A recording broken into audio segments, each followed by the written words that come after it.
തിരുവമ്പാടിയിൽ വീട് കുത്തി തുറന്ന വൻമോഷണം. പുന്നക്കൽ വഴിക്കടവിൽ ആളില്ലാത്ത വീട്ടിലാണ് മോഷണം നടന്നത്. 2.5 പവൻ സ്വർണ്ണാഭരണങ്ങളും ക്യാമറയും മോഷണം പോയിട്ടുണ്ട്.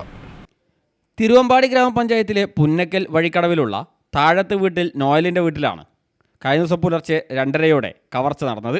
2.5 പവൻ സ്വർണ്ണാഭരണങ്ങളും 1.5 ലക്ഷം രൂപ വില മതിക്കുന്ന ക്യാമറയുമാണ് കവർന്നത്. വീടിൻ്റെ പുറകുവശത്തെ വാതിലിൻ്റെ പൂട്ട് തകർത്താണ് 5-അംഗ സംഘം അകത്തു കയറിയത്. മോഷണം നടത്തുന്നതിൻ്റെയും ഇവർ അകത്തേക്ക് കടക്കുന്നതിൻ്റെയും വ്യക്തമായ ദൃശ്യങ്ങൾ വീടിൻ്റെ പിൻവശത്തെ CCTV ക്യാമറയിൽ പതിഞ്ഞിട്ടുണ്ട്. കവർച്ചാ സംഘത്തിലെ ചിലർ മുഖംമൂടി ധരിച്ചാണ് എത്തിയത്. വീട്ടുകാർ നിലവിൽ അമേരിക്കയിലായതിനാൽ വീട് വിജനമാണെന്ന കാര്യം കൃത്യമായി അറിയാവുന്നവരാണ് സംഭവത്തിന് പിന്നിലെന്ന് സംശയിക്കുന്നു. പുന്നക്കൽ ഭാഗത്ത് അടുത്തിടെയായി ഇത്തരം മോഷണങ്ങൾ വർദ്ധിച്ചു വരുന്നത് നാട്ടുകാരിൽ ഭീതി പടർത്തിയിട്ടുണ്ട്. സംഭവം അറിഞ്ഞ് തിരുവമ്പാടി പോലീസും വിരലടയാള വിദഗ്ധരും സ്ഥലത്തെത്തി വിശദമായ പരിശോധനയും നടത്തി. CCTV ദൃശ്യങ്ങൾ കേന്ദ്രീകരിച്ച് പ്രതികളെ കണ്ടെത്താനായി പോലീസ് അന്വേഷണം ഊർജിതമാക്കിയിട്ടുണ്ട്. പൂട്ടിയിട്ട് പോകുന്ന വീടുകളിലെ സുരക്ഷ വർദ്ധിപ്പിക്കണമെന്നും സംശയാസ്പദമായ സാഹചര്യത്തിൽ അപരിചിതരെ കണ്ടാൽ ഉടൻ പോലീസിനെ അറിയിക്കണമെന്നും മുന്നറിയിപ്പ് നൽകിയിട്ടുണ്ട്.